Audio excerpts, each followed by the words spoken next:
リアン、学校楽しいの？楽しいけど조선사단계니까 좋다. 리랑 우리말 할 수 있어?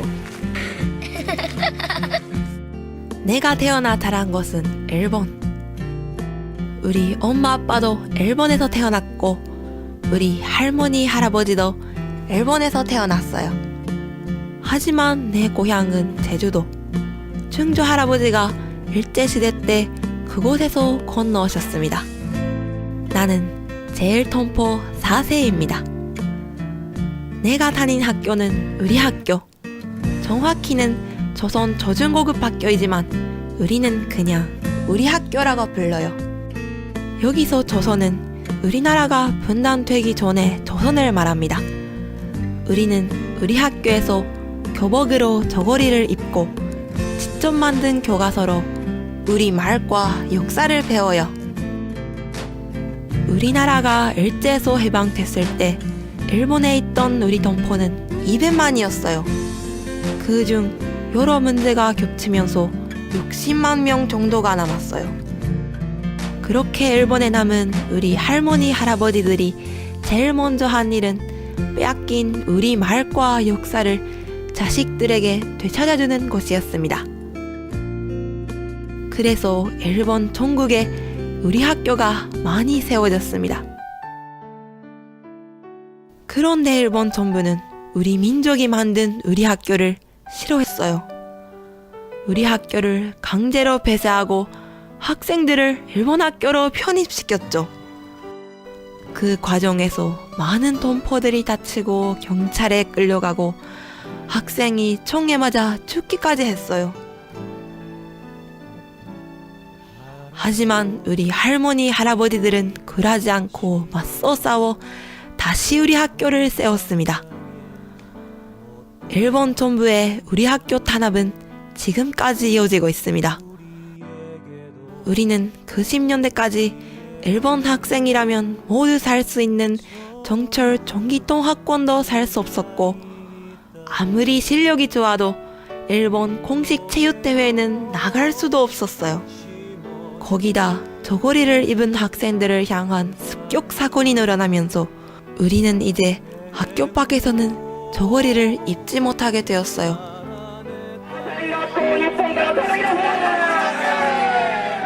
그리고 툭하면 우익 집단들이 학교까지 찾아와 행패를 부리는 바람에 선생님과 부모님들이 크게 걱정하세요. 아베 정부는 일본 고등학교 중에 우리 학교만 유일하게 고교무상화 대상에서 제외시켰어요. 그래서 우리는 지금 일본 정부와 소송을 하고 있습니다. 조선고고 사회는 자신들의 잘못된 거구를 인정하지도 방송하지도 않는 일본 땅에서 그 역사의 증인인 우리의 정제 그리고 우리 학교가 일본 입장에서는 눈에 가시이겠죠. 사회적 편견에서부터 제도적 차별까지 일본 사회에서 우리 학교, 우리 동포들은 해방 70년이 넘었지만 아직도 투쟁 중이에요. 그렇게 지켜온 학교가 지금은 64곳 남았어요. 조금은 어색하게 들릴지라도 우리가 쓰는 말도 우리말. 우리는 우리나라 사람입니다. 그런데 우리가 나서 자란 일본 사회에서 우리 이름을 쓰고 우리 말과 글, 역사를 배우며 살아간다는 것 무슨 의미인지 우리 고향 사람들은 아십니까? 해방이 됐으니 곧 돌아갈 수 있을 것이라 생각한 조국이 둘로 갈라진 지 70년. 두 개의 고향, 두 개의 조국, 그리고 태어나 자란 곳의 차별. 우리가 우리 민족으로서 살아간다는 게 어떤 마음인지 내 고향 사람들은 아십니까? 우리 학교를 기억하고 함께 지켜간다는 것. 그건 아마도 일본과 우리나라의 되풀이 되어선 안 될 역사. 그리고 남과 북의 아픈 상처까지 해결해 나가겠다는 마음이 아닐까요? 할머니, 할아버지가 목숨 걸고 지켜오신 우리 학교. 우리가 비록 일본 땅에 살지만 떳떳한 우리 민족으로서 살기 위해 우리는 오늘 또 우리 학교에 갑니다. 우리 학교는 우리 고향이라네.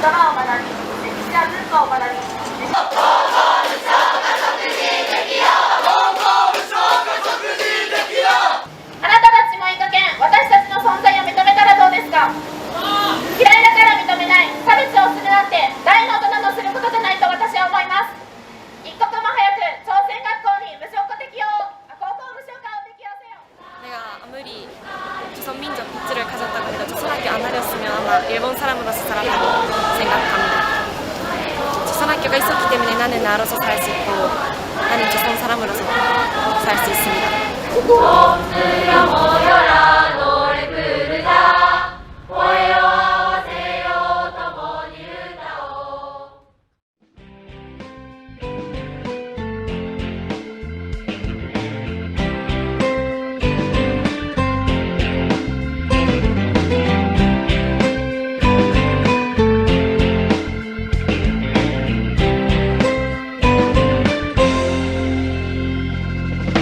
좋은 이들과 함께 한다는 건 내가 걸어가는 이 길의 전부.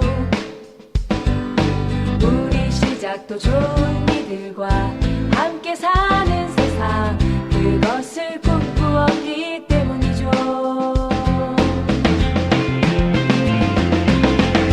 아무리 내 앞길이 험해도 그대로 힘낸 내가 힘을 얻고 슬픔도 그대와 겪으니 나도 따라 기뻐지는데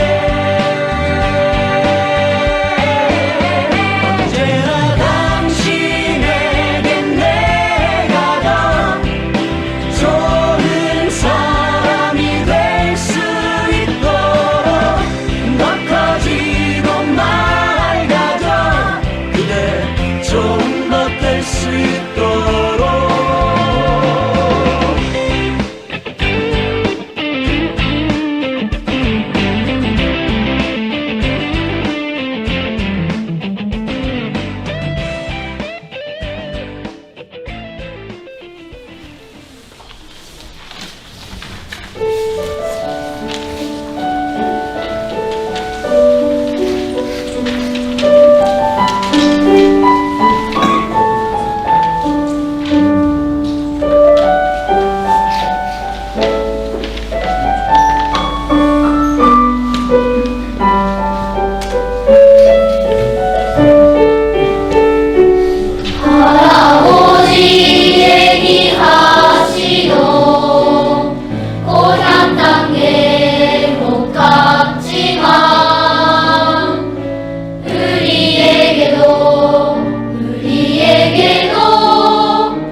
하나, 둘, 하나.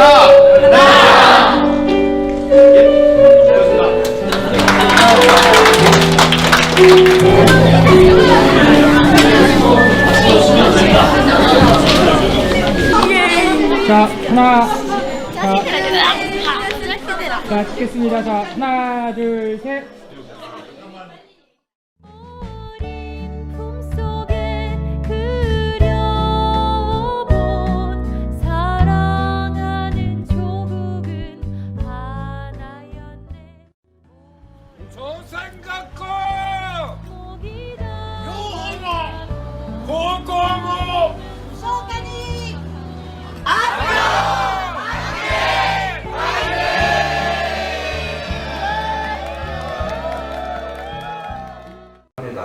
도움 많이 되셨죠? 네. 저 이제 처음에도 말씀드렸지만 계기가 돼서 뭔가를 좀 더 내가 외면해 왔던 게 많구나, 내가 몰랐던 게 많이 있었구나, 이런 느낌만 갖고 가셔도 저는 나쁘지 않다 이런 생각합니다. 거기다가 더 나아가서 내가 왜 몰랐어야 되나, 내가 왜 그것에 대해서 이 사회는 왜 나한테 알려주지 않았나, 이런 생각까지 더 갖출 수 있으면은 좀 더 낫지 않겠나 이런 생각을 하고요. 앞으로도 우리 통일포럼에서는 강좌를 많이 오픈을 해요. 뒤에 기수 말고도 같이 오셔서 얼마든지 들을 수 있습니다. 근데 왠지 서먹서먹하시지 잘 안 오세요. 오시면 누가 뭐라고 눈치 주고 이러진 않거든요. 다른 강의 프로그램보다는 훨씬 더 오픈되어 있고 서로 따뜻하게 맞아주고 그러니까 늘 함께 참여하고 오실 수 있으면 좋겠다 이런 말씀을 드립니다. 지난 시간부터 우리가 갖고 있는 우리 스스로에 대한 문제도 김태형 선생으로부터 이제 많이 아마 느꼈을 텐데, 김누리 선생님이나 김태형 선생님 또 김재현 선생님 계속 강조하는 게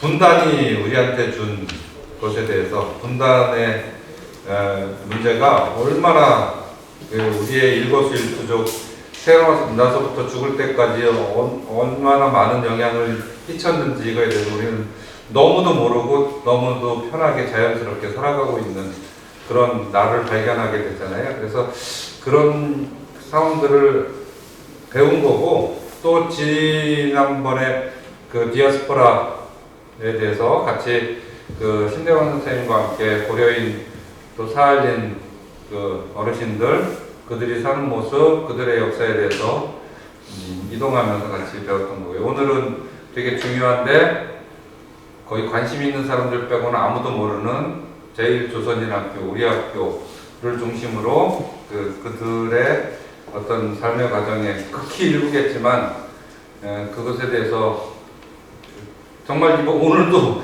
이렇게 몰라도 되는 건가, 아마 그런 생각이 드실 것 같아요. 그래서 조금 그런 것에 대해서 알게 됐다라는 것은 다시 한번 실망과 좌절 이런 쪽이 아니라 하나의 긍정적인 계기로 내가 좀 더 알아야 되겠고 좀 더 관심을 가져야 되겠구나, 이런 상황이 됐으면 좋겠습니다. 그 이외에도 많습니다. 우리가 알아야 되고 공부해야 될 것은 훨씬 더 많은데요. 저쪽 뒤에 보면은 풍도의 모습이 있는데요. 저는 우리 이 안산과 관련된 역사, 안산 시내에 있는 섬, 안산시 부속 도서인, 대부도 부속 도서인 풍도의 역사, 풍도 해전 이런 거 세대에서도 우리 잘 모르잖아요, 그죠? 굉장히 역사적으로 우리나라 역사에서 굉장히 중요한데 그런 것도 좀 배울 수 있는 계기가 우리 통일포럼을 통해서 언젠가는 다시 한번 신대광 선생님을 모시고 그런 얘기도 한번 들어볼 수 있으면 좋겠습니다. 긴 얘기보다는 시간이 많지 않으니까 우리 손미연 선생님을 소개해드리고요. 강의 듣고 또 끝나고 나서 함께 소주라도 한잔할 수 있는 시간을 갖도록 하겠습니다. 오늘 제1조선학교, 우리 학교라고 그러죠. 제1조선학교를 통해 본 통일. 강사는 손미인 선생님이십니다. 현재 우리 학교와 아이들을 지키는 시민모임 공동대표십니다. 키프라고 코리아 국제평화포럼 공동대표시고요. 전 이전에 전국 여성연대 상임대표셨고요. 6.15 공동선언 실천 남측위원회 상임대표셨습니다. 지금도 매주 금요일에 조선학교 차별 중단 앞에 프랭카드 조그만 거죠? 그 내용이 고교 유보 무상화 적용 요구 금요 행동을 매주 금요일 하고 있습니다. 11월 12일에 343차 집회를 하셨습니다. 우리 학교와 아이들을 지키는 시민 모임에서 제일조선인학교에 있는 아이들의 얘기를 엮은 꽃송이 123권이 발간되었습니다. 저 뒤에 있는데요. 최근에 꽃송이 3권이 2021년도에 발간됐습니다. 이쁘장하게 노란색, 분홍색, 파란색 이렇게 책인데요. 내용을 읽어보시면 아마 큰 도움이, 이해하는 데도 큰 도움이 되실 것 같고요. 우리 손미 선생님께 세세한 내용들은 한번 들어보도록 하겠습니다. 큰 박수로 손미 선생님을 모시겠습니다.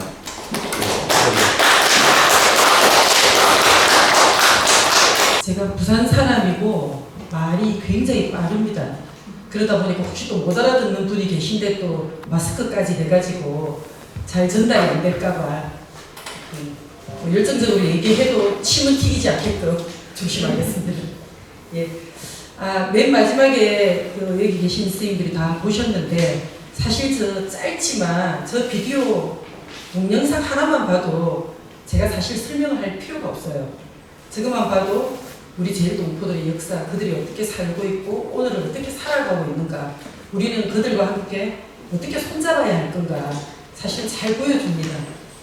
그런데도 불구하고 이제 여기에 뭐 자료집에 글이 좀 적혀 있다거나 또 제가 얘기하거나 이런 거는 아마 선생님들이 보시고 나중에 시간이 될 때 한번 읽어보시고 또 제 이야기를 통해서 좀 더 그들을 이해하는 데 조금 도움이 되고 함께 뭘 하면 좋을까 고민하는데 조금 도움이 될까 싶어서 말씀을 드리게 됐습니다. 오늘이 지금 마지막 강의죠. 시원하시겠습니다. 이 코로나 전국에 저도 여기 지금 몇 년째 저 뒤에 계시는 실무자 선생님이나 대표 선생님들은 제가 하는 이야기 몇 번씩 들어가지고 지금 강의를 하셔도 될 만큼 너무 많이 들으셔가지고 제가 말씀드리기도 죄송한데, 근데 이제 새로운 분들이 많이 와 계시니까 저는 새로운 분들 한 분 한 분 뵙고 제가 경험했던 것 그리고 그들과 함께 뭘 했으면 좋을지를 좀 함께 하고자 이런 자리를 만들어 준 것에 대해서 너무나 감사하게 생각합니다. 그래서 제가 한 7년 정도 이 제일조선학교 아이들, 동포들 그리고 우리 동포들과 함께하는 일본 사람들을 만나고 경험했던 것, 이런 이야기를 조금 들려드렸으면 좋겠다는 생각입니다. 혹시 조선학교를 한번 가보신 분이 계실까요? 일본에 있는 조선학교 가보신 분이 있으면 손 한번 들어봐 주세요. 여기는 없네요.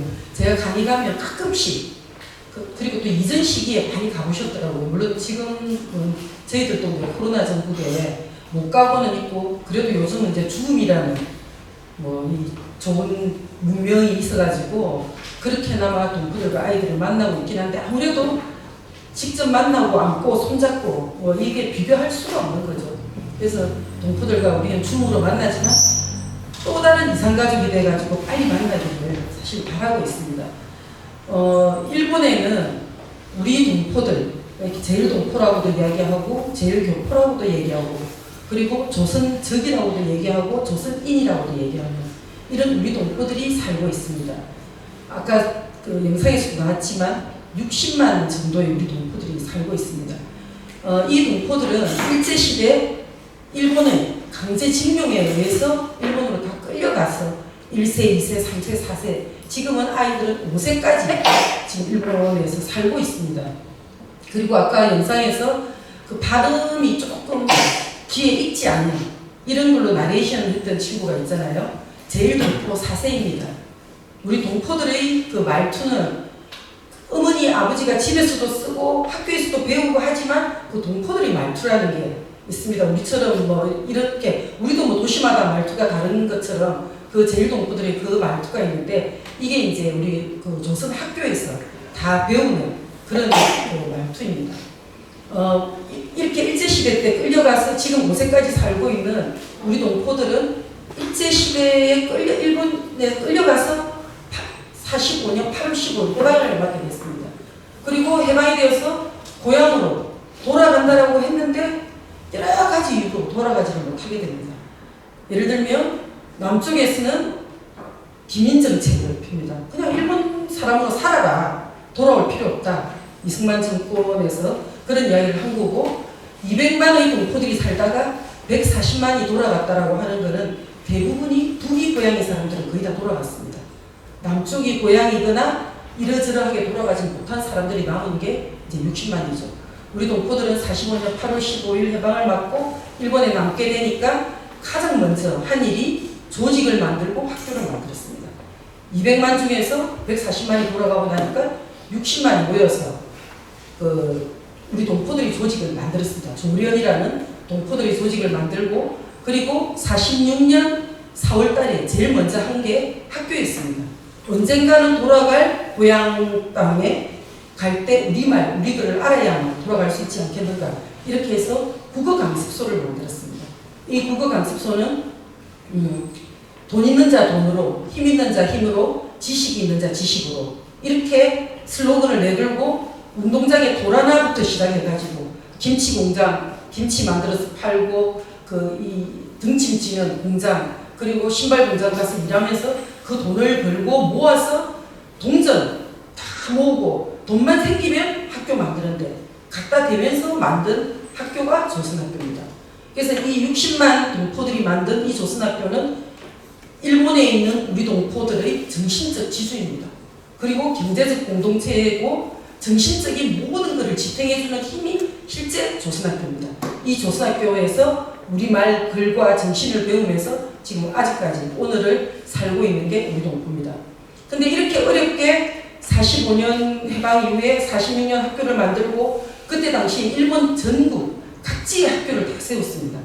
그때 학교를 세운 게 약 500개가 넘는 학교를 세웠고 인원수만 해도 몇만 명에 이르는 정도로 이렇게 했는데 48년 1월부터 탄압이 들어오기 시작합니다. 아까 영상에서 보셨지만 일본 학교로 편입을 시도하기도 하고 학교를 없애기도 하고 그리고 막 공부하고 있는 아이들을 막 끌어내기도 하고 이렇게 하면서 학교를 없애는 이 시도에 대해서 우리 동포들이 참을 수가 없어가지고 전국적으로 투쟁이 들불같이 일어나기 시작했습니다. 우리가 어떻게 만들고 어떻게 지켜낸 학교인데 이걸 빼앗길 수가 있냐 이렇게 해서 일본 전국 각지에서 그 항의 행동들이 시작이 됐습니다. 그렇게 해서 48년에 4월 달에 1월 달에 이제 이런 움직임이 나니까 48년 1월부터는 전부 동포들이 전국 각지에서 싸움을 했던 거죠. 그래서 이제 일본의 야마구치현이라는 데서는 일본 정부가 손을 드는 거죠. 아, 학교 폐쇄 안 하겠다. 그래서 야마구치현에서는 가장 먼저 학교를 지키. 나중에 여러분들이 시간 되실 때 한번 자료들을 제 이야기 끝나고 나서 시간 될 때 한번 쭉 읽어보시는데 그림이 그런 대로 조금 갈 것 같은데요. 야마구치현에서는 이 학교를 지켰습니다. 그리고 한신지방, 아마 여러분들이 한신대투쟁, 한신민족교육대투쟁 이런 이야기를 혹시 들어보셨나 모르겠는데 오사카, 고베, 교토 이런 한신지방에서 1948년에 민족교육을 지키기 위한 투쟁이 있었다라고 해서 한신대투쟁이라고 이야기를 합니다. 고베에서는 여건이 우리 동포들이 모여가지고 그 학교 폐쇄에 반대하다 보니까 수십 명이 감옥을 가게 된 거예요. 감옥을 가니까 또 이제 모이고 이러다 보니까 1948년 4월 24일 날 그 고베 현청 앞에 1만 명이 넘는 우리 동포들이 막 모이게 된 거예요. 그래서 현지사하고 담판을 했는데 현지사가 손을 들은 거죠. 학교를 폐쇄하지 않겠다. 그리고 이번 과정에 책임을 제일 동포들에게 묻지 않겠다. 이렇게 각서까지 썼단 말이에요. 근데 바로 다음 날 일본이 패전국가이다 보니까 미군의 점령하에 있은 거죠. 미 8군 준장이 다음 날 긴급 조치를 발동하게 됩니다. 그리고 긴급 조치 발동하면서 없었던 걸로 무효화시켜버리는 거예요. 그리고 계속 이제 동포들이 싸움이 일어나고 일본 아까 이 영상에 제일 마지막에 앞으로 화이팅 했던 그분들이 다 일본 분들이거든요. 일본의 주로 선생님들이에요. 퇴직 교사들, 그리고 이제 뭐 일본의 뭐 지식인들, 양심적인 분들 이런 분들인데 그때도 아마 그 일본의 많은 사람들이 우리 동포들과 함께 한 것 같습니다. 그래서 아까 그 제가 우리 동포들이 몇 만이 남았다 그랬습니까? 60만 남았다 그랬죠. 근데 이 민족 교육을 지키는 투쟁에 100만 3천 명이 움직였다라고 그 통계에 나와 있단 말입니다. 그러면 60만 중에서 어린아이, 노인들, 그 현장에 나오지 못하는 분들을 빼고 나면 50만이 채 안 될 거 아니에요. 근데 50만이 채 안 되는데 100만 3천 명이 거리에 나왔다라는 거는 나머지는 다 일본 사람들이죠. 그때부터 지금까지 일본의 양심적인 사람들은 우리와 함께, 우리 동포들과 함께 민족교육을 지키는 것을 지지하고 응원해주고 있다는 얘기죠. 그래서 그 고베에서는 뭐 나날이 싸워도 이제 물거품이 되고 무효화되고 하는 과정에 우리 동포들이 잡혀가고 그때 당시에 그 조련이라는 조직을 만들었다라고 아까 앞에 얘기 드렸잖아요. 그 조련 조직의 효고 본부장이 박규범 선생님이 그 끌려갔어요. 너무나 두드려 맞습니다. 근데 죽게 생기니까 바로 내놓는 거죠. 그러니까 이 박규범 선생님은 감옥에서 나오자마자 4시간 만에 돌아가셨어요. 얼마나 사람을 모질게 때렸으면 매맞아 죽은 거죠. 그리고 이 효고뿐만 아니라 오사카에는 이런 소식들이 연일 들리면서 오사카 부청 앞에 우리 동포들이 제일 많이 살고 있는 곳이 오사카입니다.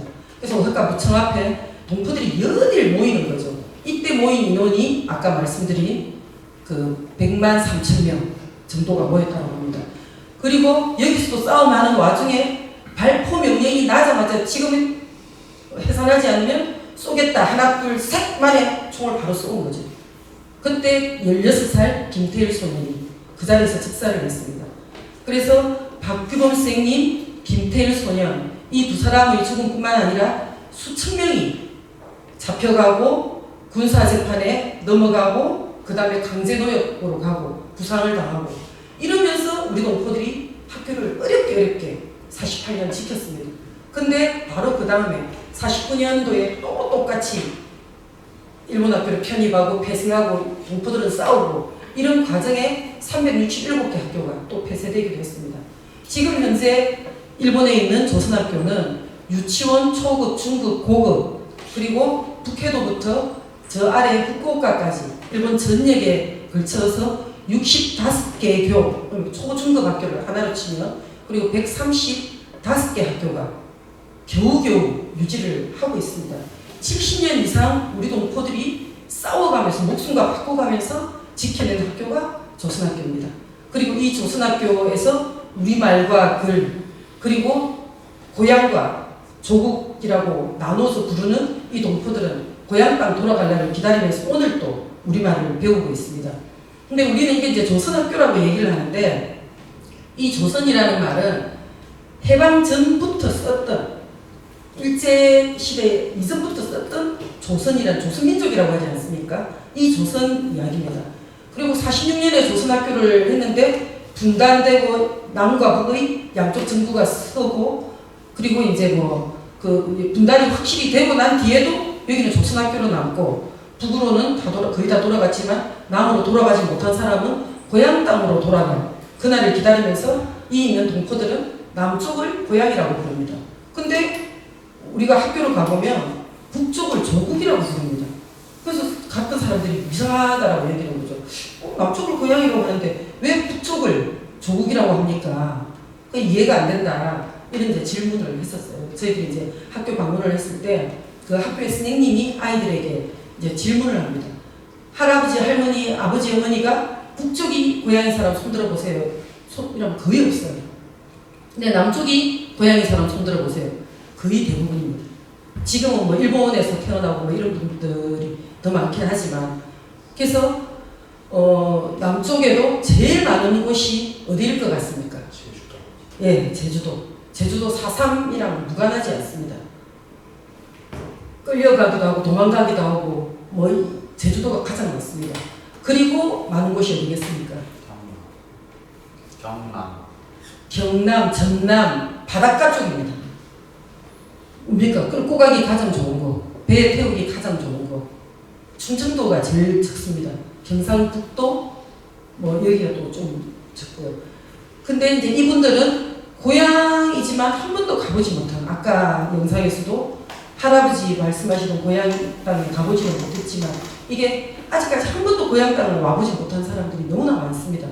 근데 남쪽에서는 기민 정책을 펴면서 그냥 돌아가지 말고 일본에 살아라 이런 정책을 폈다라면 분단이 되고 난 뒤에 그 사람들은 조선 하나의 조국일 때, 하나의 족실 때 끌려왔잖아요. 그 사람들한테는 분단이라는 게 또 좀 다릅니다. 한쪽은 고향이지만 한쪽은 그냥 어떤 의미로 받아들일까 했는데 그 분단된 한쪽에서 1957년부터 장학금이 오기 시작합니다. 이분들이 46년에 학교를 만들고 뭐 48년, 49년 탄압을 받으면서도 어렵게 학교를 겨우겨우 지탱하고 있다가 너무 힘에 부쳐서 50년대 중반, 뭐 55년, 6년, 7년 이 무렵은 그 선생님들이 증언에 의하면 학교를 그만두고 싶었답니다. 너무너무 힘들어서 이렇게 조선 말과 글을 지키는데 너무 힘에 부닥쳐서 그만둘까라는 생각까지 할 즈음에 분단된 땅의 북쪽에서 교육 원조비, 교육 장학금이 오기 시작했답니다. 그때 당시에 1950년도에 한국전쟁이 나고 그 이후에 남이든 북이든 얼마나 전쟁 국구하면서 힘들었겠습니까?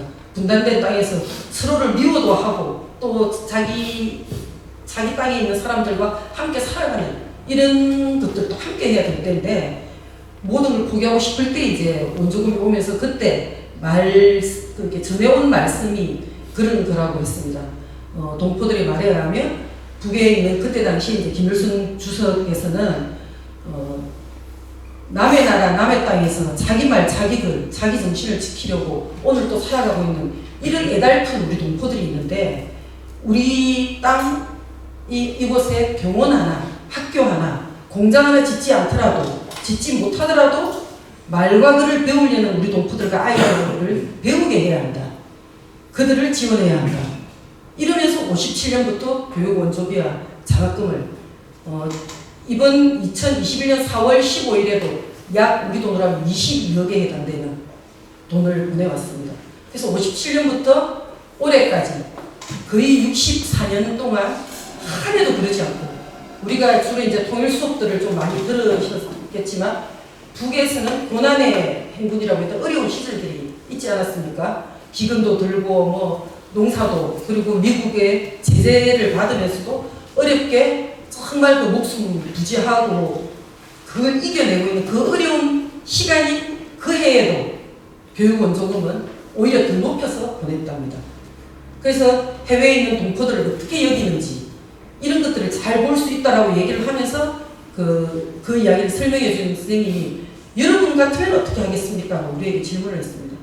내가 가장 어렵고 내가 가장 정말 손 내밀고 그 손 한번 누가 잡아줬으면 할 때 그 손 덥석 잡아준 사람이 자기 고향 땅 사람이 아니고 분단된 다른 쪽 그 땅에서 잡아줬으면 거기가 자기 조국 아니고 뭐겠는가.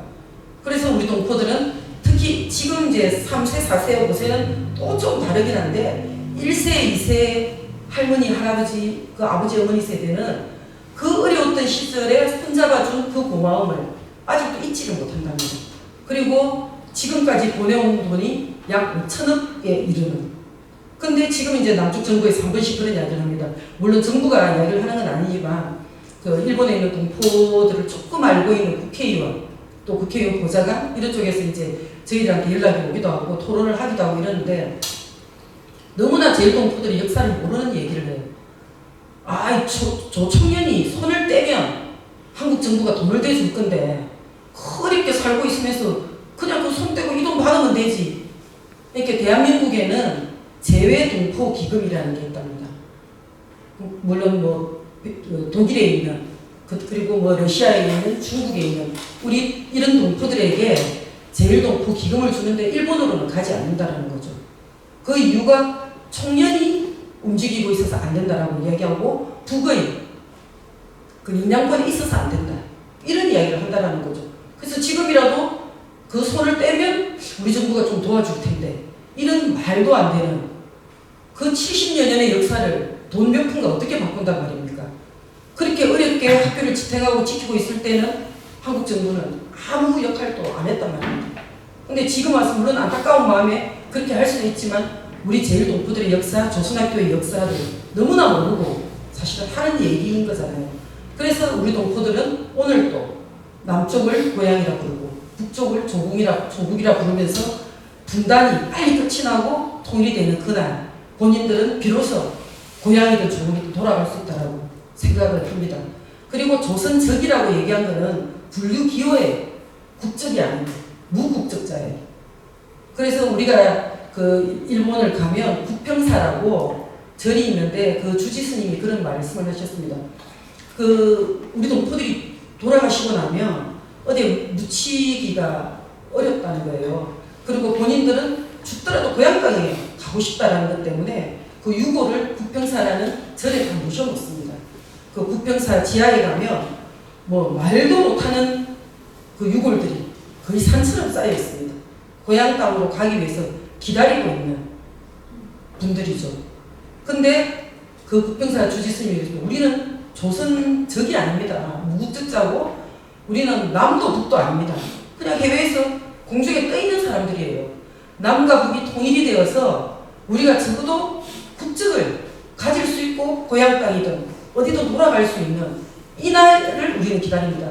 그래서 아마도 분단이라는 게 남과 북에만 있는 게 아니라 일본에 살고 있는 우리 동포들, 조선 사람들은 아마도 이게 분단이 가장 뼈에 사무치는 일이고 통일을 가장 기다리는 이런 사람들임을 알아주십시오 라고 얘기를 하십니다. 저도 사실은 우리 동포들이 이렇게 유구한 역사 속에 이런 탄압과 이런 어려움 속에 살고 있는 걸 잘 몰랐어요. 적어도 만나기 전에는. 그래서 제가 7년 전 2014년 13년 말 14년 어느 즈음에 이제 일본의 역사 NGO 포럼이라는 게 있어서 방문을 하게 됐습니다. 그때 당시에 이제 아까 그 선생님께서 말씀해 주셨지만 제가 이제 전국여성연대 대표를 하고 있어가지고 전국여성연대는 요즘 이제 정의기억연대라고 한참 시끄러웠죠. 정의기억연대 그 앞에 정대협이라고 그 일본군 위안부 할머니들 문제를 해결하려고 하는 조직인데 여기에 대외협력위원장 일을 하고 있었습니다.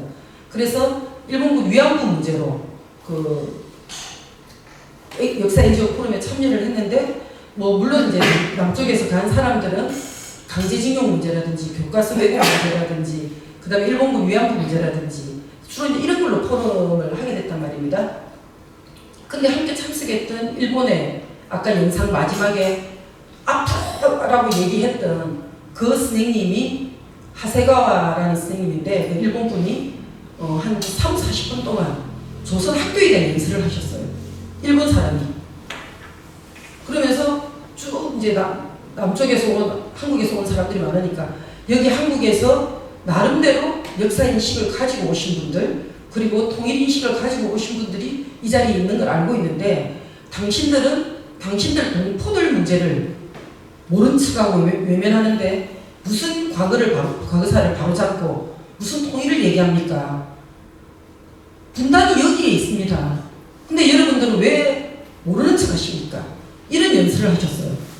그거 너무 놀란 거죠. 알고는 있었지만 일본 사람이 너무나 정말 막 그 열과 성을 다해서 그런 이야기를 하니까 한국에서 간 사람들 조금 충격적이었어요. 아, 우리 동포들의 문제를 우리가 하는 게 아니라 일본 사람들이 저런 이야기를 하는 자리에 앉아있는 게 조금 부끄럽기도 하고.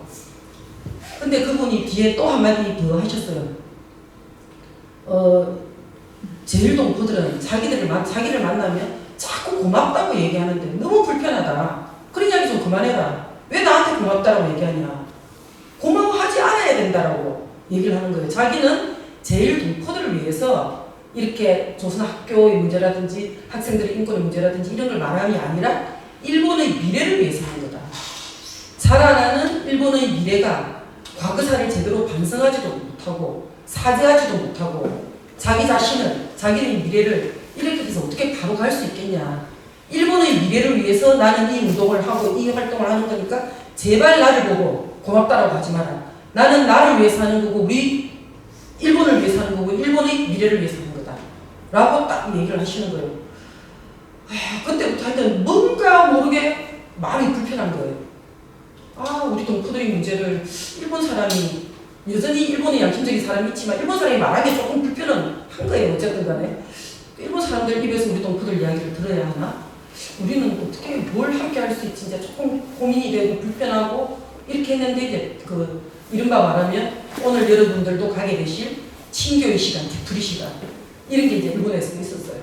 근데 그 선생님을 제가 피해가 구석에 딱 앉았는데 그 선생님이 저 앞에 딱 오신 거예요. 통역하는 사람하고 같이 와가지고 손 선생 얘기 좀 합시다. 한국에서 손 선생이 나름 여성운동과 통일운동을 한다라고 내가 전에 들었는데 손 선생은 혹시 제일동포들에 대해서 얼마나 알고 계십니까? 그리고 조선학교에 대해서 아십니까? 조선학교 아이들이 어떤 탄압을 받고 있는가 아십니까? 이렇게 물었습니다. 뭐 인터넷이든 뭐 이 보도상에 조금은 알고 있었지만 줄줄줄 설명할 정도로 제가 알고 있지를 못하는 거예요. 그리고 또 그렇게 불편했던 그 일본 선생님이 키아이 찾아와서 그렇게까지 물어보니까 죄송합니다 소리밖에 사실 나오지가 않더라고요. 근데 뭐 거기다 대고 한국이 다이나믹 코리아라서 할 일이 많아서 뭐 그거 아니라고 할 게 많고 어쩌고 저쩌고 그런 말은 정말 변명 요만큼밖에 되지 않는 거예요. 죄송합니다라고 하고 늦었지만 지금부터라도 우리 동포들의 문제에 관심을 갖겠습니다. 죄송합니다 하고 이제 돌아왔습니다. 그날로부터 매우 불편한 거예요. 매일매일이. 저도 나름대로 여성운동도 하고 또 통일운동을 하시는 분들과 함께 뒷자락에서 조금이라도 이제 함께 행동을 하고 있는데 우리가 가는 통일의 길에 과연 우리 동포들은 없는가? 남과 북만 있는가? 분단으로 인해서 피해받고 있는 또 다른 사람들은 없는가? 이런 거를 모른 척 하기가 불편한 거예요. 선생님들도 여기 계시는 선생님들도 이제 오늘이 10강인데 10강까지 다 듣고 나면 이전에도 물론 그러셨겠지만 앞으로 사회를 보는 눈들이 다르실 거 아니에요. 내가 몰랐던 걸 알았고 알았으면 행동해야 되고 행동을 하지 않으면 불편하는 그죠? 그러니까 아마 저는 이 평화통일 포럼에서 불편한 사람들을 계속 만드는 이런 일들을 오늘 또 하고 있는 거 아닌가. 저도 여러분들이 잘 몰랐던 그리고 저도 이전에는 알지 못했던 그러나 경험으로 알게 되었던 그런 거를 말씀드리면서 조금이라도 불편한 나의 동조자들을 만들어가는 것. 이런 게 아마 이 포럼의 목적들이 아닐까. 그래서 불편한 사람들이 모여서 불편함을 털어내려고 행동을 하는 거죠. 그리고 똑같이 불편한 사람들을 또 만들고 이렇게 해서 좀 이 사회가 한 발이라도 앞으로 갈 수 있게끔 하는 이런 역할들이 아닐까 생각이 들었습니다. 그래서 돌아와서 저와 같이 불편한 사람들을 만들기로 생각을 한 거예요. 그래서 이거 하면 어쨌든 조직을 만들어야 되겠다. 그리고 이 또한 통일운동이기 때문에 통일운동은 우리 머릿속에는 그때 당시에 박근혜 정권 시절이었어요. 그러니까 통일운동을 하면 감옥 가는 거, 탄압받는 거 뭐 이런 거잖아요. 그러면 어차피 조직을 만들어서 탄압을 받을 경우에 가장 탄압을 늦게 받아야 되고 덜 받아야 되는 이런 조직을 만들어야 되겠다. 그 생각인 게 시민조직이었어요. 가장 폭넓게. 그리고 대표들을 좀 덜 잡아갈 수 있는 뭐 이런 사람들을 해야 되겠다. 이렇게 해서 이제 만들었는데 제일 첫 번째 예를 들면 여러분들도 여기서 새로운 조직을 만든다. 탄압이 예상된다. 제일 앞에 누구를 세워야 되겠어요? 종교인들. 그 중에 누구? 스님. 표시 딱 나잖아요. 머리카락 없고 독포자락 휘날리고 스님 앞자락에. 그리고 또 표시 나는 사람이 신부님, 수녀님이죠. 그리고 목사님들. 그리고 제가 여성단체 대표이기 때문에 여성. 그래서 좀 시민단체의 폭을 넓게 하고 앞자리에 서는 분들을 좀 덜 잡아가는 그리고 잡아가도 사회적으로 뭡니까 소리가 좀 높아지는 이런 걸 해야 되겠다 해서 이제 스님 한 분. 근데 그때 당시에 신부님, 수녀님들은 너무나 강정이라든지 이쪽 저쪽 너무 열심히 싸우고 계시는 거예요. 그래서 신부님과 수녀님은 다음 기회에 그리고 이제 목사님을 앞에 세우고 그리고 이제 한국 사회에 가장 좀 거대 조직이라고 하는 한국노총과 민주노총 이런 단위들을 만나고 하니까 이거는 얘기하면 할수록 우리가 아직 똑같은 식민지다 이렇게 한다 하더라도 일본에 대해서는 조금 반발이 세죠. 미국에 대해서는 또 다른 식민지다 하는데도 반발이 조금 쉽지 않아요. 그러니까 이게 일본이 자기 죄를 뉘우치지 않고 사죄하지 않고 더구나 아이들을 대상으로 이 반인권적이고 아이들의 배울 권리를 박탈하고 있는 이런 거에 대해서 이거는 뭐 폭이 아주 넓은 거예요. 그래서 생각으로는 아주 거대한 조직이 만들어지겠구나. 이게 어쩌면 한국 사회의 가장 큰 조직이 될지도 모르겠다라는 막 꿈도 꿔본 거예요. 그게 2014년도였어요. 열심히 쫓아다녔는데 딱 조직 결성을 거의 눈앞에 두고 있는 즈음에 4월 16일 2014년 4월 16일 세월호가 터진 거예요. 전 국민이 지켜보는 앞에서 아이들이 가라앉고 있는 우리 사회가 세월호 이전과 이후가 다르잖아요. 그 세월호 앞에 아이들의 인권도 뭐 우리 동포들의 인권도 그 어떤 것도 얘기할 수가 없는 거예요. 모든 이제 세월호 투쟁으로 가고 뭐 이제 그렇게 쭉 시간이 흘렀죠. 근데 여전히 여러분들이 보신 영상처럼 일본의 문부과학성, 우리로 따지면 교육청이죠. 문부과학성 앞에서 비가 오나 눈이 오나 학생들이 길거리에 나와서 고교무상화를 적용하라. 우리에게도 배울 권리를 달라. 차별하지 말라. 이 이야기를 눈이 오나 비가 오나 이야기를 하고 있는 거예요. 그거를 계속 보면서 안 그래도 이 불편함이 다시 살아난 거죠. 그리고 그때 만났던 사람들끼리 어떻게 하면 좋을까 이제 의논을 했는데 그렇게 큰 조직을 만들 게 아니라 우선 너무나 아는 사람이 없으니 그냥 무슨 소박하게라도 조직을 만들자. 그래서 그냥 무조건 만들고 보자 했습니다. 그래서 2014년 6월 13일 날 스님, 목사님 그리고 제가 여성 대표를 이래가지고 세 사람을 공동대표로 하고 시민사회 단체들이 모여서 우리 학교와 아이들을 지키는 시민모임 이렇게 만들었습니다. 이 만들고 나서 딱 두 가지만 하기로 했습니다. 전부 딴 여기에 상근자도 없고 일만 할 수 있는 사람이 없었어요. 그래서 우리처럼 몰랐던 사람들을 알게 하자. 이렇게 선전 홍보 알리는 거죠. 그리고 가보자 했습니다. 과연 일본에 조선학교가 있는데 직접 가서 한번 보자. 근데 그때 당시에 일본에 있는 조선학교로 가는 것 자체가 남북교육협력법 위반이니 국가보안법 위반이니 처벌을 하겠다라는 거예요. 결심이 필요한 거죠. 그럼 감옥 가보자. 어차피 통일운동하면 끝이 감옥 아닙니까? 우리 사회는 열심히 하면 할수록 뭔가가 좋아져야 되는데 이 통일운동은 열심히 하면 할수록 제일 가까운 것이 감옥이에요. 그죠? 우리 주변에서 많이 보셨잖아요. 그래서 뭐 이 일도 감옥 가는 일이라면 종교인이 나서고 여성이 나선다라면 사회적 파장이 클 것이다. 이 또한 통일운동이 될 것이다. 생각하고 그때부터 이제 가기도 하고 그 다음에 뭐 열심히 알리기도 하고 이렇게 했는데 이 코로나가 터지기 직전까지 저희들이 공식 방문만 총 14차례 했습니다. 영상에서는 아까 농민들입니다. 농민들이 가기도 하고 노동자가 가기도 하고 교사가 가기도 하고 이렇게 총 7년 동안 14번의 공식 방문이 있고 비공식 방문도 훨씬 많죠. 몇 명이 그 행사로 간다라든지 뭐 토론회로 간다라든지 이런 것들은 더 많았으니까. 그러니까 저희들은 감옥 갈 각오를 하고 오히려 이것이 감옥 간다라면 통일운동을 이걸로 알리겠다라고 생각하고 시작을 했는데 저희들 하는 14번 동안 그리고 그 7년 동안 한 번도 아무도 감옥 간 사람이 없습니다. 오히려 우리를 감옥에 넣을 거라고 생각했던 박근혜 대통령이 감옥에 가는 이런 세상을 아이러니도 있는 하여튼 이런 세월을 지니면서 지금 여기까지 온 거죠.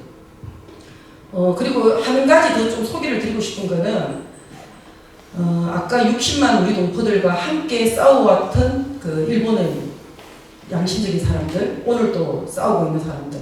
근데 이 일본의 스님들은 아무리 본인들한테 고맙다라고 인사를 하지 말라고 하는데 사실은 만날 때마다 너무 고마워요.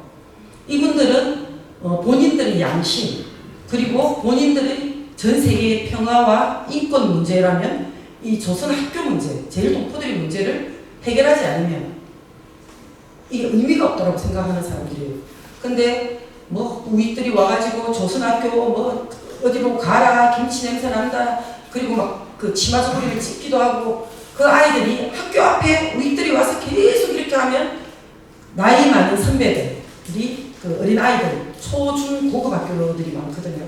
그러면 그 교실로 가서 이 어린아이가 초급학교 아이들이 이런 말을 들을까봐 들으면 그게 학교 가는 게 얼마나 무섭겠어요.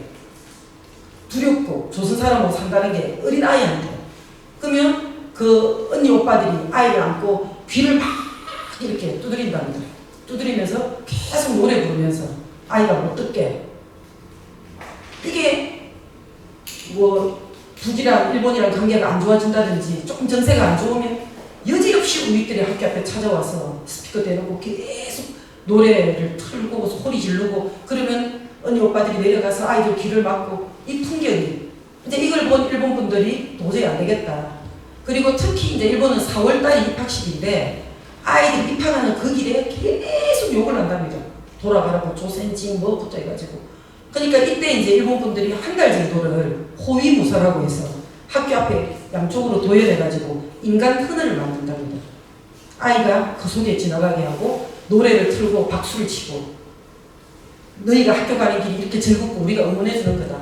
이걸 한 달 동안 일본 전역에서 저희들은 그런 이야기를 들으면서 너무 고맙잖아요. 그러니까 아무리 고맙다라고 얘기하지 말라고 하지만 너무 고마움을 전하는 거죠. 근데 그런 분들이 지금 이제 일본에서 벌어지고 있는 조선 학교와 동포들에 대한 탄압, 차별 이렇게 함께 싸우고 있습니다. 그 제일 그 앞부분에 예를 들면 운동을 잘하는데도 전국대회 못 나간다든지 학생 할인권을 못 산다든지 그 다음에 일본이 지진이 심하니까 전부 내진 설계를 하는데 조선학교만은 내진 설계에서 제외시킨다든지 그리고 학교에다 기부금을 내면 기부금 영수증을 해줄 수 있는데 조선학교에서는 발급을 못하게 한다든지 그리고 조선학교에 기부금을 많이 내는 기업에 대해서 세무조사를 한다든지 탄압은 이루 말을 할 수가 없습니다. 조선학교 이름이라고 써져 있는 이거 가면 칼질을 한다든지 민다든지 이 속에서도 어머니들이 그 아이들 학교 가는 길, 나오는 길을 지키고 그리고 그 아이들이 체육대회에 나가기 위해서 서명을 받는다든지 이 투쟁이 수십 년 동안 이어져서 오늘을 만들고 있는데 결국은 2010년에 아베 정권 들어오면서 다시 일본에 있는 전국 고등학교를 전부 무상화를 시켰습니다. 고교 무상화, 아까 여기서 나온 고등학교까지 전부 다 무상화를 하는데 외국계 학교가 총 43개가 있습니다. 덴마크 학교, 필리핀 학교, 중국 학교 이런 것까지 다 해가지고 43개 중에 조선학교가 10개입니다. 근데 이 10개만 고교 무상에서 제외시켰어요. 북이랑 관계 문제를 또 이야기를 한 거죠. 그리고 일본이 납치 문제 얘기하면서 이 정치적인 이유를 들어서 그 아이들이 교육받을 권리를 빼앗은 거예요. 그러니까 이제 일본 사람들이 고교 무상화를 위한 전국 연락회 이런 걸 만들어가 일본 전역에 그 아이들과 함께 투쟁하는 일본 사람들이 생겨났어요. 그리고 이 아이들이 아무리 생각해도 너무 억울한 거예요. 왜 나는 똑같은 세금을 내고 똑같은 의무는 다 하는데 모두 다 누리는 이 권리에서는 박탈되는가. 이렇게 해서 아이들이 원고가 돼서 재판을 벌였어요. 물론 일본에 재판소가 있는 곳 5군데 도쿄, 오사카, 나고야에 있는 아이치, 그리고 히로시마, 후쿠오카 재판소가 있는 곳 중심으로 재판을 다 걸었습니다. 2011년부터 재판을 했는데 그 판결이 나기 시작한 게 2017년부터 나기 시작한 거예요. 여기에 또 일본 분들이 조선학교 재판 지원을 위한 전국연락회 또 이렇게 만들어가 지금 함께하고 있는 거죠. 이 재판이 수년간에 걸쳐가지고 결국은 2007년부터 7월달 히로시마부터 시작했는데 전부 패소해요. 유일하게 2017년 7월 28일 날 오사카에서 처음으로 이겼어요. 그 재판소에서는 아이들의 교육받을 권리는 정치적인 상황과 무관하다. 이건 아이들의 인권의 문제고 즉시 고교 무상화를 실시하라 라고 판결을 내려서 동포들이 울고불고 이제 춤을 추고 난리가 났었어요. 일본 분들이 훨씬 더 많이 울고불고 그 장면이 주로 영상에서도 많이 나오기도 하는데 저는 그 재판 관련해서 한 15분 정도를 참석을 했거든요. 근데 유일하게 못 가본 곳이 오사카였어요. 한국에서 일정이 겹쳐가 못 갔는데 지고 울고불고 하는 것 같이 이겨서 우는 거를 저는 영상으로밖에 못 봤는데 그래서 지금 하여튼 거기까지도 일본 정부에서 다시 항소하고 이러면서 그 아이들이 고교 무상화 재판을 수년간 끌면서 모조리 대법까지 가서 가졌어요. 이제 더 판결이 나올 것도 없는 이 속에서 그 아이들이 재판을 시작해놓고 생각을 해보니까 이제 아이들이 그때 자기들이 고1 때 고교 무상화에서 제외가 됐어요. 3년 동안 싸웠어요. 재판도 했어. 다 안 되는 거예요. 그리고 이 사람들이 이제 대학을 가게 된 거예요. 조선대학교를 이 아이들이 가게 되는데 대학에 가서 보니까 자기들이 고등학교 때 좀 더 열심히 싸웠으면 자기 후배들이 오늘 저렇게 또 탄압을 받고 있지는 않지 않겠냐. 그러면 우리라도 좀 나서가 응원을 해야 되겠다 해서 조선대학교 간 아이들이 금요일마다 일본의 문부과학석 앞에 나서 데모를 시작했어요. 그게 금요행동이에요. 근데 일본의 조선대학교는 일본의 서쪽 제일 구석에 있어가지고 점심을 급하게 먹고 버스를 타고 전차를 타고 문부과학석 앞에 도착하면 오후 4시인 거예요. 1시간 동안 비가 오나 눈이 오나 막 구호 외치고 그거라는 게 너무 간단해요. 고교 무상화 적용하라. 차별하지 말라. 우리에게도 배울 권리를 달라. 딱 3가지예요. 그리고 노래를 부르고 1시간 동안 있다가 다시 돌아가면 늦은 저녁을 먹게 되는. 이거를 금요행동이라고 하고 조선대학교 학생들이 시작을 하게 된 거죠. 근데 우리가 14번의 방문 속에 첫 번째 방문을 했었던 때가 여성들이 방문을 했었어요. 그 여성들이 방문을 했는데 10월 말에 마침 막 비가 막 쏟아져 내렸어요. 그 비 오는 속에 아이들이 너무나 뻔한 우리에게도 배울 권리를 달라. 차별하지 말라. 이걸 비를 맞으면서 구호를 외치고 있는 거예요. 그때 이제 같이 갔던 그 여성들이 대부분이 아이들 엄마들이었어요. 그걸 보고 있으니까 사실은 억장이 무너지는 거예요. 기가 막히고. 우리 민족이 어쩌다가 이렇게 분단이 되어서 이렇게 아픈 시간을 서로 살아가는데 남의 나라 남의 땅에서 그래도 남과 북은 자기 나라 자기 땅에서 끼리라도 모여가지고 큰 소리라도 내고 이러고 있는데 이 일본 땅에서 끌려간 우리 동포들이 그 후대들이 자식들이 너무나 당연한 배울 권리를 달라는 차별하지 말라는 이 단순한 내용을 걸고 저렇게 비 속에서 요구하고 있을까 너무너무 미안한 거예요. 그래서 뭐 마이크로 한마디를 해달라는데 뭐 말이 안 나오는 거예요. 그 아이들한테 이야기를 했습니다. 너무 미안하다고. 분단된 땅을 물려준 것도 미안한데 남의 땅, 남의 나라에서 이렇게 탄압받고 서러운 차별을 받고 있는데 우리가 너무 늦게 왔다. 미안하다. 근데 그 마이크를 받아서 인사하는 학생이 아니라고 늦게라도 우리를 찾아주어서 고맙습니다.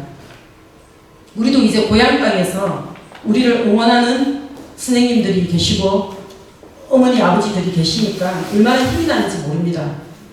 우리는 조국으로부터 응원만 받았지 고향 땅으로부터는 오히려 외면을 당했는데 이렇게 함께 와서 우리를 장하다라고 해주고 끝까지 싸우자고 해주시는 선생님들이 계시니까 우리는 절대 외롭지 않습니다. 포기하지 않겠습니다. 이길 때까지 싸우겠습니다. 이렇게 아이들이 얘기를 하는 거예요. 그래서 우리가 약속을 했습니다. 너희들은 외롭지 않다. 금요일마다 우리는 만난다. 우리가 돌아가서 금요일마다 같이 우리도 일본 영사관 앞에서 조선학교를 차별하지 말라. 탄압하지 말라. 교육받을 권리를 달라. 우리도 같이 외치겠다. 우리는 금요일마다 이렇게 만나니 절대 외로운 싸움이 아니다. 끝까지 싸워서 반드시 이기자. 포기하지 않으면 이긴다. 라고 아이들하고 약속을 하고 돌아와서 2014년 12월 5일부터 일본 총영사관 앞에서 1인 시위를 시작했습니다. 그게 아까 앞에 선생님이 말씀하신 것처럼 내일이면 344차가 됩니다. 기가 막힌 시간입니다. 우리는 금요일도 시작할 때 한 해, 2해면 끝날 줄 알았습니다. 근데 7년째 너무나 당연한 요구를 하고 있는데 아직도 변화된 거 하나도 없습니다. 근데 일본 정부는 그 사이에 더 심하게 고교 무상화뿐만 아니라 유치원 보육시설까지도 조선학교만 또 다 제외시켰습니다. 2019년 10월 1일부터 일본의 소비세가 8%인데 10%로 올리니까 일본의 국민들이 반발이 심할 거잖아요. 2% 올라가는데요. 그래서 그 2%를 유치원 보육시설로 돌려주는 이걸 시작을 했는데 88개 중에 40개가 조선학교입니다. 근데 이번에는 이 88개를 모조리 다 무상화해서 제외시켜버렸어요. 근데 우리 동포들, 특히 조선학교는 고등학교 고교 무상화보다 유고 무상화해서 제외되는 게 훨씬 심각한 문제예요. 그건 왜 그러냐면 아이들이 유치원을 가야 초급을 가고 초급을 가야 중학교, 고등학교 이어져 간단 말입니다. 일본 학교를 다니다가 어느 날 고등학교를 뭐 조선학교로 가고 이러지 않잖아요. 어려서부터 쭉 올라가는데 오히려 여기 유고무상에서 제외가 되니까 사실은 아이들 보육비, 교육비가 너무 비싼 거예요.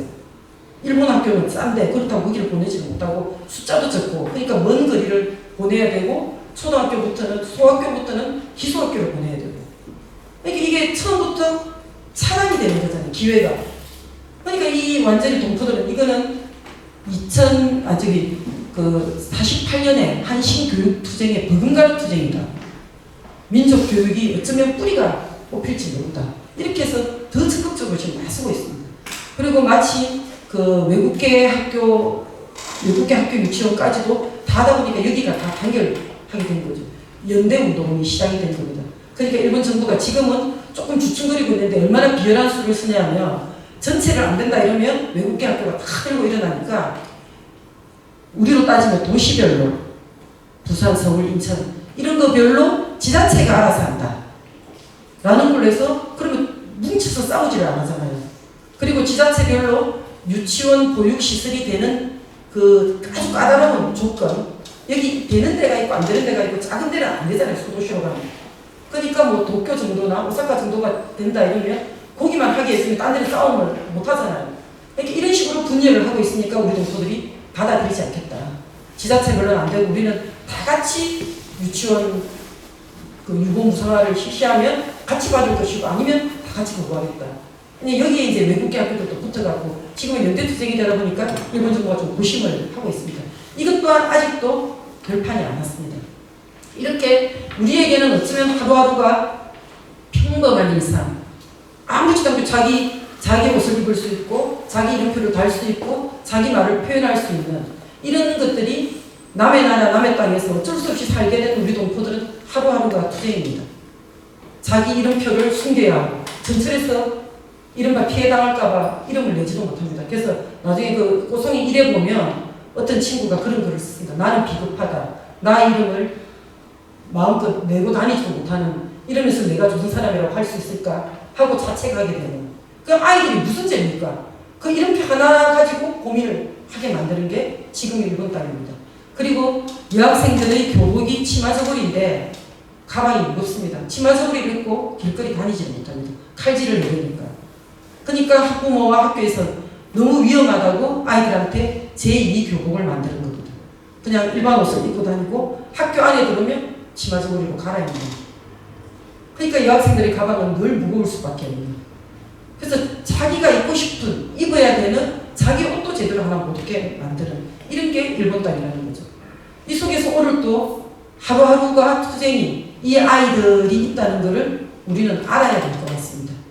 그리고 이 아이들에게 어쩌면 포기하지 않고 끝까지 싸워서 이길 수 있는 이런 우리 고향 땅에 사람들이 있다는 것도 알려야 되고 함께 손을 잡아주는 게 그래도 분단된 땅을 물려준 우리들의 책임일 것 같습니다. 그래서 오늘 또 불편한 사람들을 많이 만들어내는 이런 거를 여러분에게 말씀을 드리는 거고요. 저 제일 뒤에 보면 제가 요거는 지금 아마 스님들 앞에 이런 게 다 있을 겁니다. 이거 지금 금요행동을 우리가 7년째 하고 있는데 이게 금요일마다 하는데 이제 예를 들면 전국 여성농민의 총연합 전연홍의 여성농민들은 금요일이 아니라 모욕당 하는 일을 들고 사진을 찍습니다. 그래서 이제 이렇게 보내주는데 제가 어떤 날은 제가 페이스북에다 이제 금요행동을 올리기 시작하거든요. 그럼 어떤 날은 조금 바빠서 못 올리면 일본에서 연락이 옵니다. 손 선생 오늘은 아이고 고양이 같다.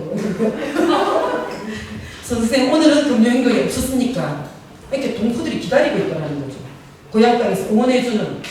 그러니까 이제 전연홍 강의 가서 몇 번 이야기를 하고 나니까 농뚜루밭뚜루에서 모욕만 하면 이걸 이제 찍어서 저한테 보냅니다. 그럼 저는 금요일마다 아까 말씀드린 게 388차면 그 다음에 388-1 공미 88-2 여성, 다시 3 어디. 그러니까 아마 오늘 강의 끝나고 나서 여기 계신 분들과 다 같이 이걸 들고 사진을 찍으면 또다시 이제 내일 금요행동에 다시 일로 나가고 우리 동포들도 안산에 통일 문제를 고민하시는 분들이 모여서 또 우리를 응원하고 있구나. 하루하루 이렇게 응원하는 분들이 늘어나고 있구나. 이렇게 힘을 갖게 될 것 같습니다. 그래서 끝나고 함께 사진을 하나 찍었으면 좋겠고 이거는 여러분들이 가져가셔도 좋습니다. 그래서 혹시라도 생각날 때마다 모임이 있을 때마다 찍어서 보내주시면 여기에 보람 선생님이나 현주 선생님한테 통해서 보내주시면 그걸 또 다시 제가 받아가지고 금요일마다 올리는 이런 걸 하겠습니다. 그리고 아마 강의하면서 앞에 이거와 함께 노란색 이게 있어가지고 뭔 자기 단체 CMS 용준료도 간다나 좀 불편하신 분도 계신데 불편해하지 마시고 안에 한번 좀 봐주셨으면 좋겠습니다. 그래서 우리 학교 시민 모임에 대해서도 좀 알아주시고 제일 좋고 그리고 여러분들이 불편한 거를 또 같이 나누고 아이들 응원하는데 큰 힘이 되기 때문에 뭐 형편이 괜찮으시면 함께 써주셔도 좋겠습니다. 그래서 함께 회원이 되어서 우리 학교 힘내라라는 방이 있거든요. 거기서 소식도 나누고 함께 아이들을 응원했으면 좋겠고요. 이제부터는 책장사입니다. 근데 제가 이 책장사를 할 때마다 열과 흥에 넘쳐가지고 합니다. 그냥 책을 사라라는 얘기가 아니고 그 어려운 시기에 우리 아이들이 말과 글을 배우는데 말은 되는데 선생님들이 글을 쓰게 해보니까 글이 안 되더랍니다. 그리고 예술적인 거는 뭐 가야금이든 바이올린이든 기타든 뭐 이 몸으로 되는 건 되는데 이게 글이 너무 안 돼가지고 그 다음부터 이제 예를 들면 우리로 따지면 100일자 글짓기 대회 이런 거 된 거죠. 상품을 내걸고 그러면 한 1978년부터 도저히 안 되고 이걸 시작을 했는데 1000편 정도가 된다고 해마다 자기 엄마 이야기도 되고 뭐 그다음에 자기 집에 키우는 개 이야기도 있고 상추 이야기도 있고 이런 것들이 쭉 시작을 하는데 이 1000편을 보면서 이걸 심사하는 모든 선생님들이 하나같이 다 운답니다. 하루하루 살아가는 그 생활 현장 하루하루가 투쟁인 그 부모님들을 보면서 아이들이 조선학교에 다니는 게 어떤 건가 쓰기도 하고 이러면서 이제 쭉 1000편을 모았는데 일본에서 저희들이 14차례 방문을 하는 동안에 4.27 판문점 선언이 있은 다음입니다. 그러니까 이제 4.27 판문점 선언이 있으니까 뭔가 통일이 가까이 왔다고 우리 모두가 다 그렇게 생각을 했잖아요. 그러니까 이제 이때 이 아이들의 너무 곱고 예쁜 글을 당신들만 자기들만 보기 너무 아까운 거예요. 그래서 조금 있으면 통일이 가까이 오는데 우리 아이들의 예쁜 고운 글을 좀 고향 땅에 알리고 싶다. 그래서 조건은 하나밖에 없었습니다. 본인들이 2014년부터 18년도까지 4년 동안의 글들을 한 100편 정도 드릴 테니까 가장 고운 글들을 좀 묶어서 예쁜 책으로만 만들어 주십시오. 조건이 그거밖에 없었습니다. 상업적으로 이용하지 마시고 우리 아이들을 잘 알릴 수 있어요. 이 글만 봐도 아이들이 잘 나타나 있거든요. 이걸 알려주십시오 해서 저희들이 흔쾌히 받아들고 만든 게 일입니다. 우리는 조선학교 학생입니다. 이 책이 만들어지고 일본으로 가고 나서 난리가 났습니다. 일본은 활자에 충실한 데죠. 그림이나 뭐 색깔이나 이런 거 별로 안 따지고 그냥 글씨 그 자체로 책이 나오는데 여러분들이 나중에 아마 한번 보시면 여기 안에는 아이들의 예쁜 사진도 그림도 노래도 있습니다. 여기 QR코드를 찍으면 아까 시작하기 전에 노래 쭉 나왔던 이 노래가 유튜브로 다 연결돼가 아이들과 다 연결이 되어 있습니다. 그리고 아주 친절하게 각주를 다 달아가지고 우리가 용어 잘 모르는 이런 것까지 다 해서 이제 꼬송이 1이 나오고 나서 이게 그때 당시에 3,000부, 3,000부, 4,000부 1만 부를 2019년도에 만들었습니다. 다 기적 같은 일이라고 했습니다. 도서 출판계가 아주 불황이잖아요. 그 속에 1만 권을 만들어낸 책이 거의 없었습니다. 그러니까 동포들이 더 환호하고 이 꼬송이를 기적의 꽃이라고. 그리고 그 다음 해에 이 책 낸 그 다음 해에 제가 일본을 방문을 했더니 가는 데마다 난리가 났습니다. 이 여기 실린 사람들이 남쪽에서 작가가 됐다고. 선생님, 내 친구가 작가가 됐어요. 꼬송이 몇 페이지에 나와요. 뭐 이렇게 얘기를 하는 거예요. 저는 오히려 가가지고 거기에 글을 쓴 사람한테 사인을 받고 또 그쪽 사람들은 제가 편집인이라고 저한테 사인을 해달라고 만나는 데마다 서로 사인을 하고 난리가 났었습니다. 이게 이제 꼬송이 1이고 그 다음에 이제 꼬송이 2를 만들 수 있을까 없을까요 했는데 사실 우리들보다는 일본에서 동포들이 반응이 너무 좋아가지고 만들 수밖에 없었습니다. 그래서 이거는 우리는 떳떳한 조선 사람입니다. 그래서 1978년부터 꼬송이 응모를 했는데 78년부터의 작품이 실려 있어요. 그럼 여기는 특이한 게 좀 두꺼운데 뒷장에 보면 9분의 그 영상으로 뭡니까 저기 인터뷰한 게 실려 있어요. QR코드를 찍으면 그분의 인터뷰가 나와요. 우리가 2-3시간 인터뷰한 거를 10분 정도로 축약해가지고 그래서 예를 들면 78년에 이 작품에 실렸어요 그분이. 근데 40몇 년이 지나서 무용을 했던 글을 실었는데 무용수가 돼 있는 거예요. 이 무용수 선생님을 만나가지고 그때 당시의 소감과 지금 어떻게 살아왔는지 꼬송이는 당신에게 무엇인지 이런 인터뷰가 9분 실려 있습니다. 굉장히 이 영상을 보는 재미도. 그래서 우리는 뭐 이 책은 아주 너무나 재미있고 너무나 다양하고 훌륭한 책이다라고 얘기를 하는데 그리고 이 주변에 쭉 사진 말고 그림도 쭉 해놨잖아요. 이거는 조선미술대전에서 입선한 작품들을 실은 거고 그 작품들이 여기 꼬송이 1, 2, 3에 다 실려 있습니다. 이게 코로나 전국을 뚫고 인터뷰를 일본의 전국을 그 15일 동안 돌면서 만드는 책이에요. 그리고 이제 코로나 전국에는 안 나오겠지, 이제 못 나오겠지 했는데 뭐 오히려 이제 남쪽에서 이럴 때일수록 책을 만들고 이 책을 만들어 알리는 게 우리의 목적이다. 일본으로 가지도 못하니까 책으로라도 알려야 되는 거 아니냐. 그리고 이제 또 하나는 실용적인 이유로 1권을 했으면 2권을 만들어야 1권이 팔린다. 그리고 1, 2가 나와 있으면 3권을 만들어야 또 1, 2가 팔린다. 뭐 이런 논리도 재정을 맡은 사람은 있었습니다.